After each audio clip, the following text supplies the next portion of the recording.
Kraft presents The Great Gildersleeve. The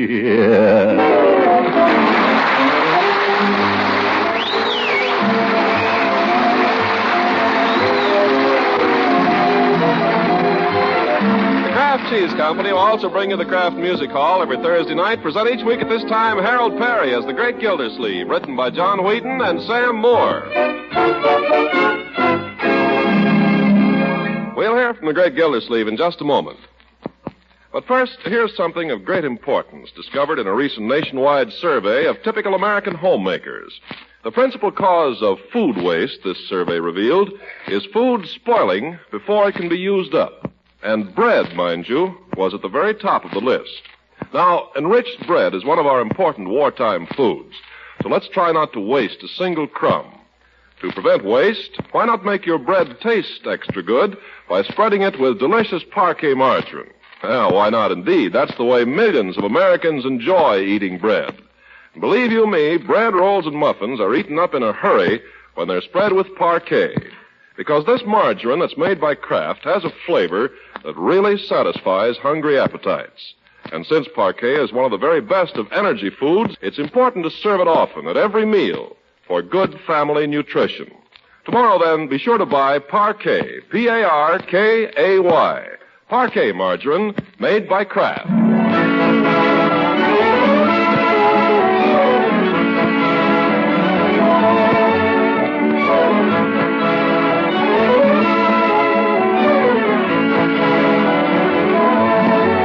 Now let's look in on the great Gildersleeve, whom we find at home and at peace in the bosom of his family. Having just enjoyed a quiet dinner with his niece and nephew, Marjorie and Leroy, he pushes back his chair from the table and reaches in his vest pocket for an after-dinner cigar.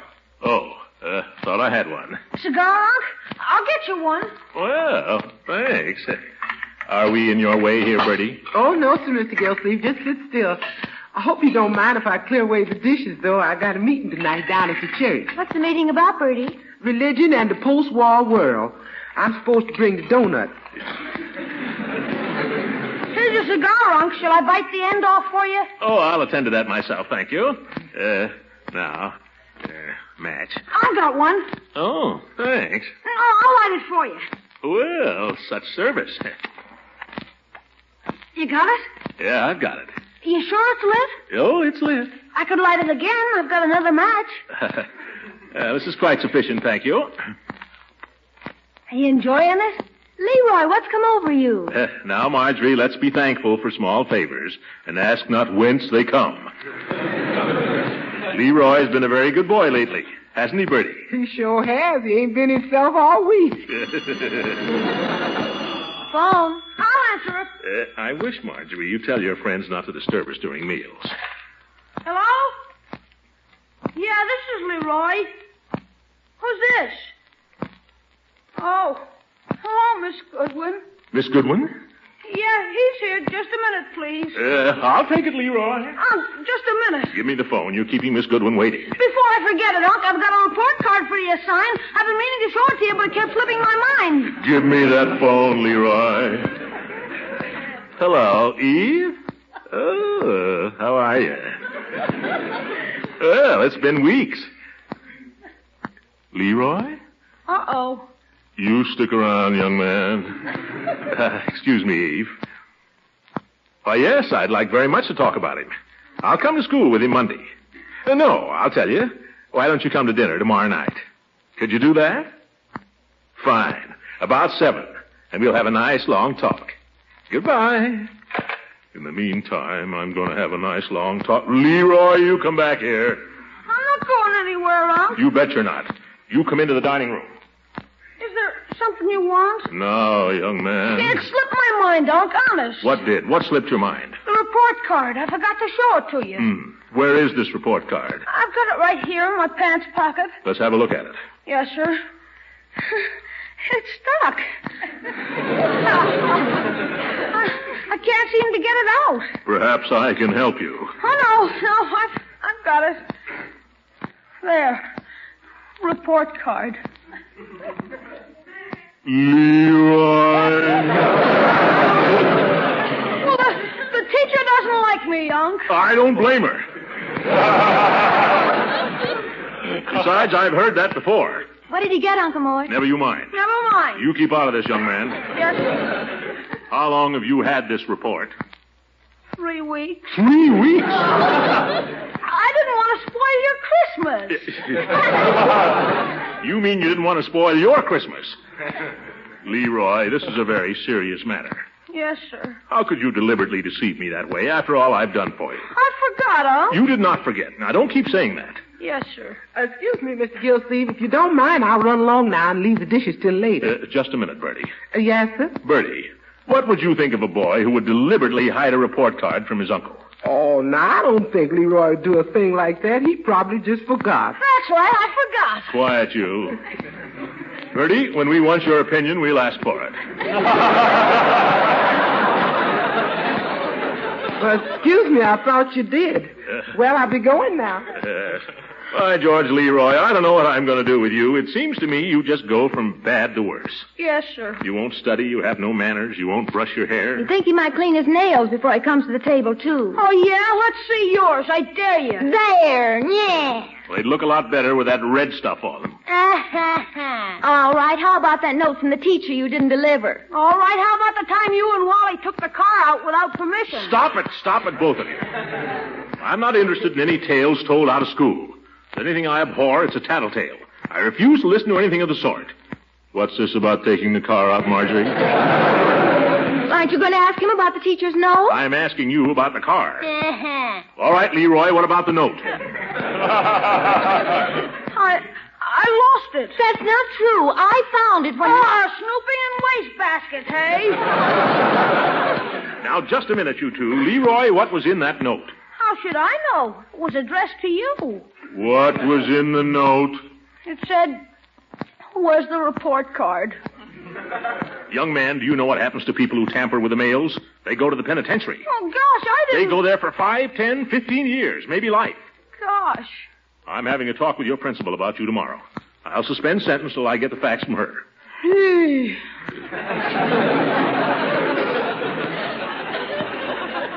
She's coming here to dinner, and I want you to make a good impression for once. Oh, I will. Not if you look the way you do now. What's the matter with the way I look now? Those pants, look at them. Look at the knees. They're the only pants I got, Unc. That's ridiculous. You've got plenty of pants. I bought you pants only last, we'll buy you some more. Now, stick your shirt tail in. And look at those shoes, Leroy. They're not a month old. What do? Kick rocks with them? I don't do a thing. They just get that way. By George, you're going down to Hogan Brothers with me the first thing in the morning. Beginning tomorrow, young man, we're starting a campaign here. A campaign to make you look and act like a respectable human being.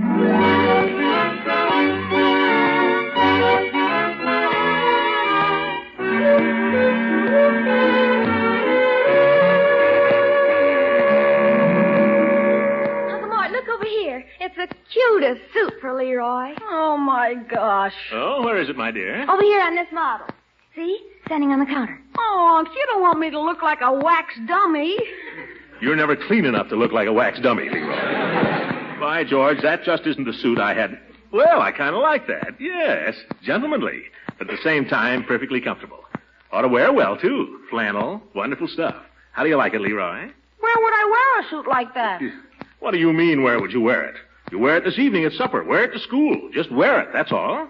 Nobody wears clothes like that, Unc. Well, gentlemen do. And you're going to look like a gentleman for a change. Or the devil's a salesman. Let's buy the darn suit and get out of here. Well, I thought you were going to get him some shoes, Uncle Mort. The suit would look awful with those old elk-hide things. Oh, for corn's sake, these shoes are all right if they were only shined. Well, why don't you shine them? I gave you a shoe polishing kit last Christmas, didn't I? Yeah. Well? The stuff is all dried up. Confound it, that's because you left the cover off.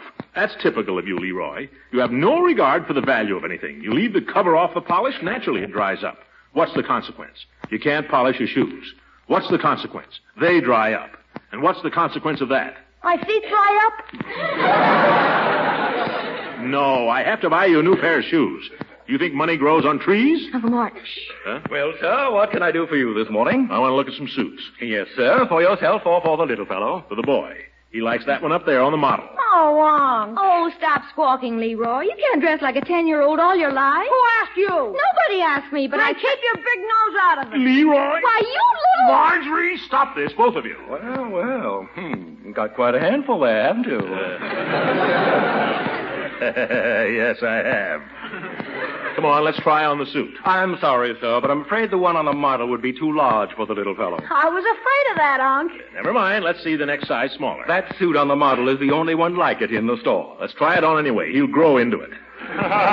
Whatever you say, sir. It is a lovely piece of material, imported type flannel. Imported type? Yes, sir. It is like imported flannel, but it's made in our own mills right in this country. Oh, well, try on the coat, Leroy. Okay.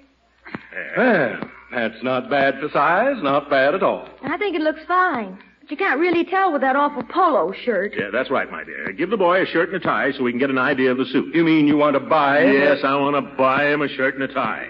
A white shirt. Yes, sir. What neckband, Sonny? 12 and a half.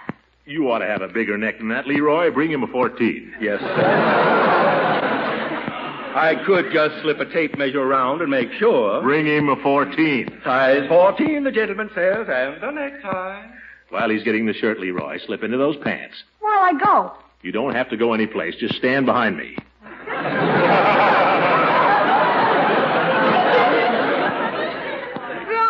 You want me to feel like a shoplifter? Don't be ridiculous. Get into those pants. Well, make Marge turn around. Oh, Leroy.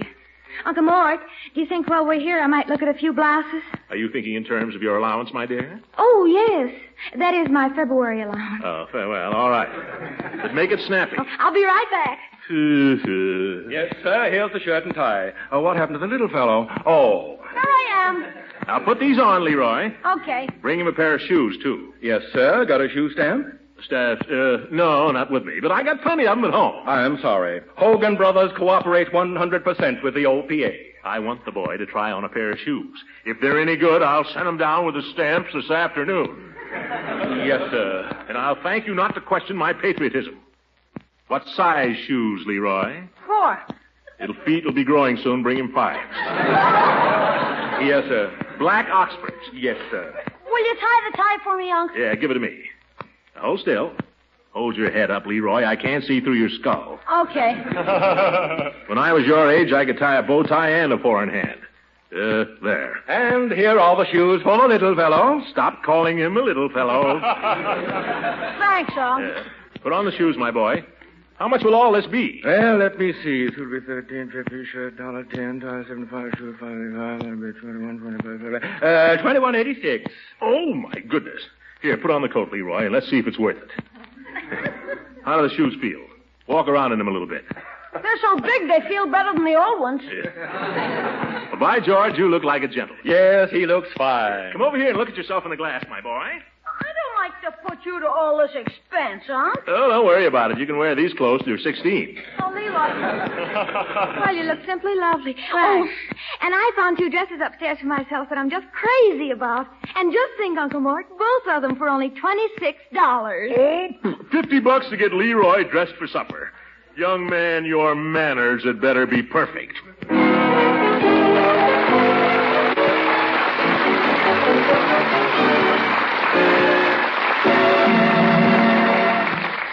Greg Gildersleeve will be with us again in just a few seconds.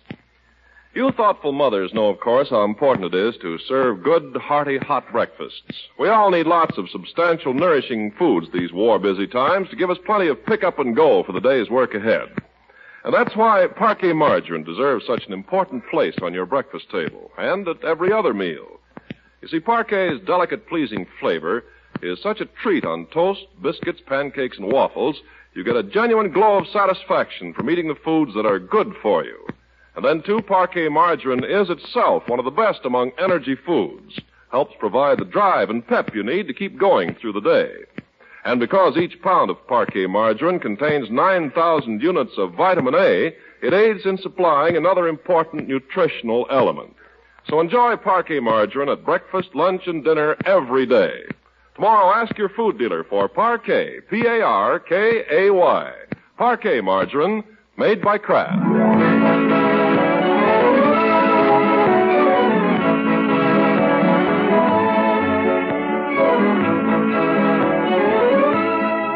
Now let's get back to the great Gildersleeve. It's Saturday evening and a very uncomfortable one for Leroy, for the principal of his school has come to dinner. But somehow he's lived through it, and now everyone has repaired to the living room, where Leroy has been called upon to perform for Miss Goodwin.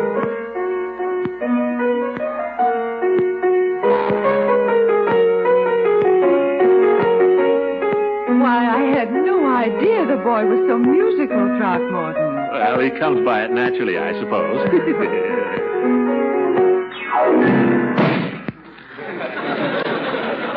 I'll try, Gold. Oh, play something else. Please do. He can't. That's the only piece he knows. Oh, yeah? Leroy! Leroy! Past your bedtime now, son, I'm afraid. Say goodnight to Miss Goodwin. So soon? Yeah. I have to get plenty of sleep so I can get up early tomorrow and study. Don't overdo it, Leroy. Good night, Miss Goodwin. Good night, Leroy. Leroy? Good night, sister dear. Oh, for goodness sake. Great chums, these children. Good night, Uncle Mort. Good night, Leroy. Are you kidding? Leroy!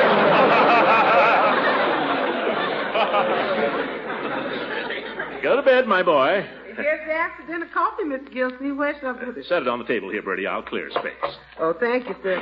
I'm afraid I'm going to have to ask you to help me get down them Demeter's cups. We ain't used them in so long. They're on the top shelf. That's all right, Bertie. Miss Goodwin won't object to a regular-sized cup, I'm sure. Oh, not at all. After all, we're just home folks here. Them little ones ain't big enough to put in your eye anyway. I like a man-sized cup myself.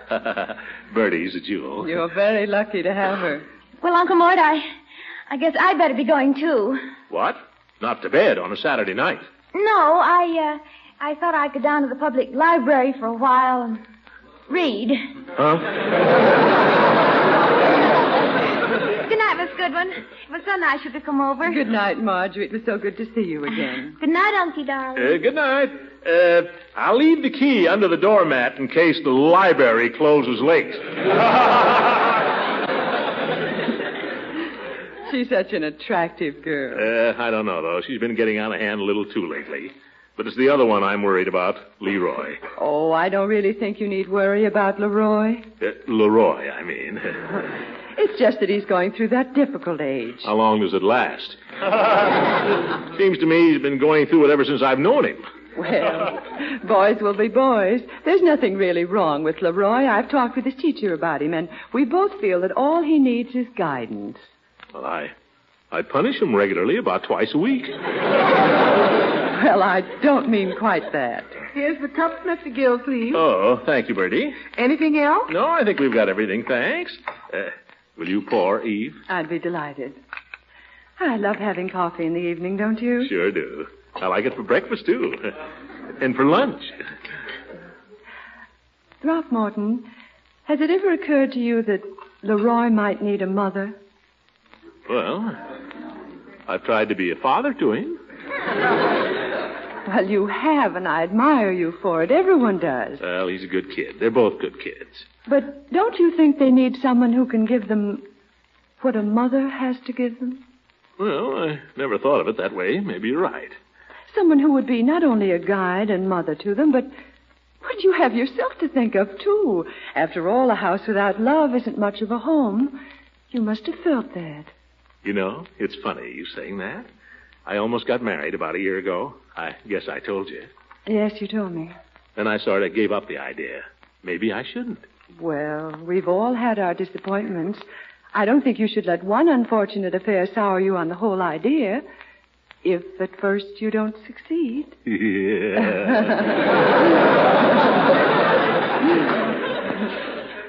Eve, you're wonderful. You don't know what you've done for me this evening. You've made up my mind for me. Have I, Throckmorton? For months now, I've been this way and that. Should I or shouldn't I? I know I have, too. But when you bring up the children, that settles it. By George, I'll do it. Oh, you seem very sure of yourself, Mr. Gildersleeve. After all, you haven't asked the girl, you know. Listen, with Beauregard out of the way, Lila will marry me in a minute. Eve, is something wrong? If you'll excuse me, I think I'd better be going. But Eve, so early? You haven't even finished your coffee. I'll get my own wrap, thank you. Eve, you can't rush off like this. Thank you for a very pleasant evening, and good night. Good. Miss Goodwin ain't left already. Mr. Gildersleeve, what's wrong? You're a woman, Bertie. You tell me. Now, where you going? I'm going out and take a walk for myself.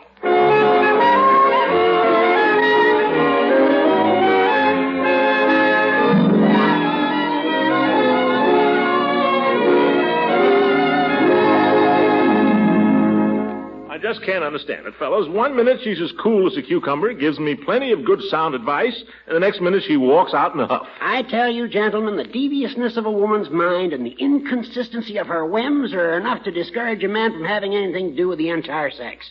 Well, no, I wouldn't say that.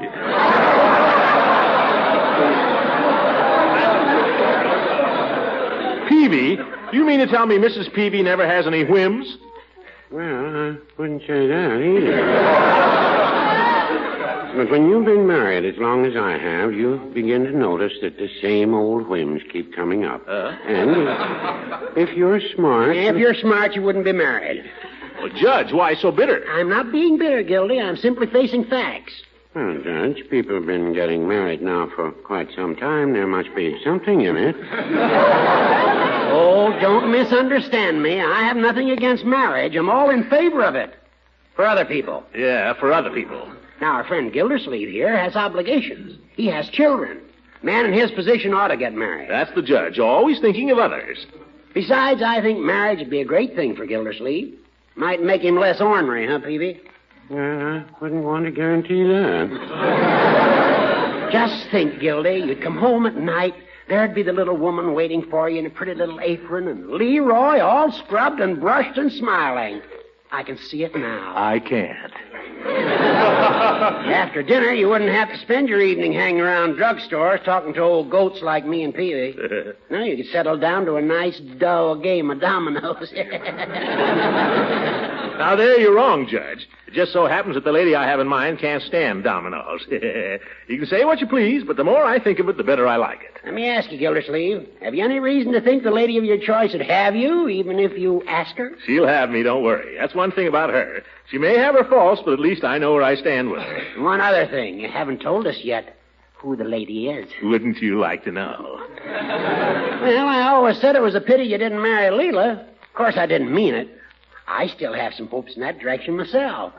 But if you found someone else... I thought you said marriage was not for you. Well, don't believe everything you hear. Well, I guess I'll be toddling along. I've got business to attend to. Say, Peavy, come here a minute. Yes? You know what I think? If you just ask me... What are you two whispering about over there?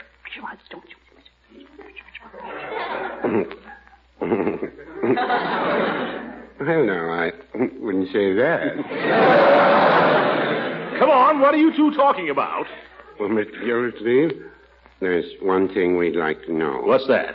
Has the lady in question met Leroy? Well, she knows what she's getting into, don't worry. And she's still willing to marry you? Then I'd say it was a perfect match, wouldn't you, Peavy? I'd say it was ordained in heaven. Good luck, Mr. Gildersleeve. I don't need luck, Peavy. This is in the bag.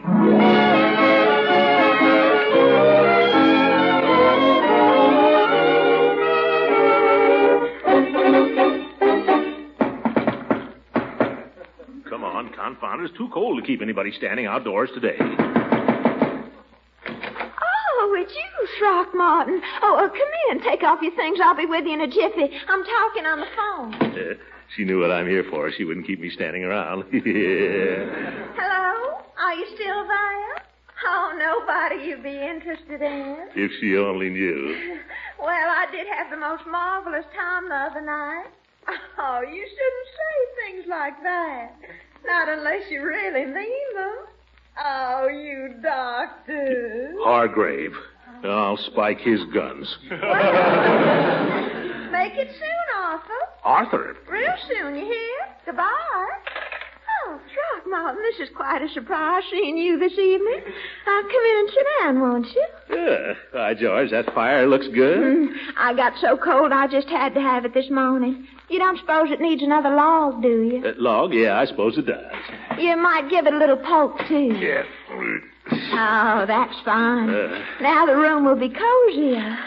I didn't come over here to be cozy, Lila. That is, well, I've got good news for you. Oh, how interesting. Yes. I've been thinking a good deal lately. Oh, excuse me, Throckmorton. I've got something here I know you'll be crazy to see. But, Lila, I was about to say You that... remember my sister Winfield, don't you? She was here for a few days last spring, married to an army captain. Yeah, I remember. Well, she just had a baby last week, and she sent me these snapshots of him. Isn't he adorable? Looks just like your sister. What I was going to say, Well, Lila...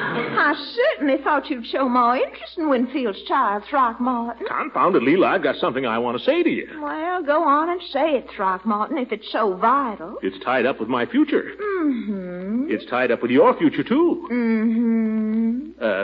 What I was thinking, Lila, is, I've got to have somebody to look after Leroy. Well. And I thought as long as we almost got married once, and Leroy is pretty hard to handle, maybe for his sake we ought to go ahead and do it. Mr. Gildersleeve. What? I'm sure I can't imagine how I could have ever considered marrying you at any time. But, Lila... Kindly leave my house, Mr. Gildersleeve. Your presence is most unwelcome. Unwelcome? Oh, my goodness. Now what have I done wrong?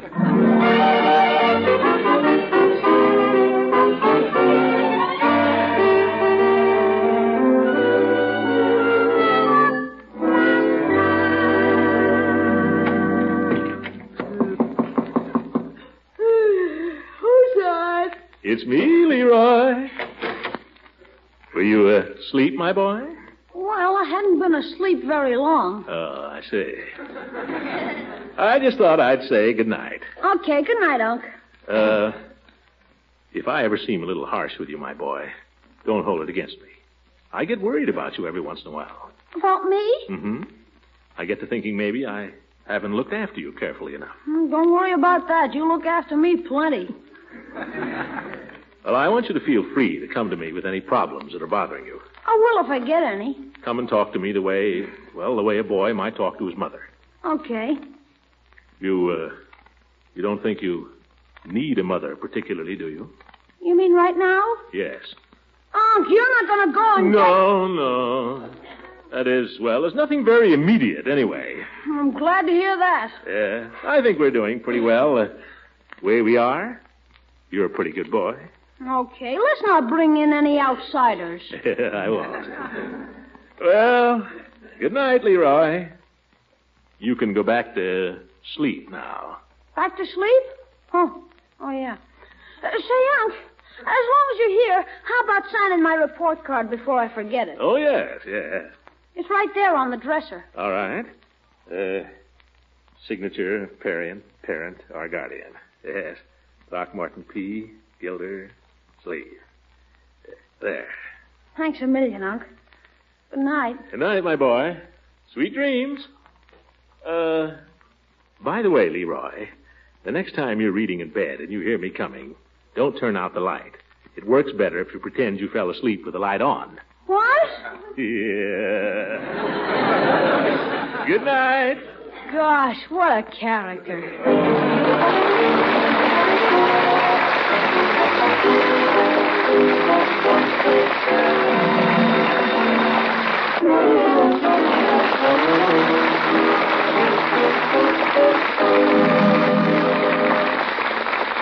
Music heard on this program was directed by Claude Sweet. This is Ken Carpenter speaking for the Kraft Cheese Company, inviting you to tune in again next week for the further adventures of the great Gildersleeve. This is the National Broadcasting Company.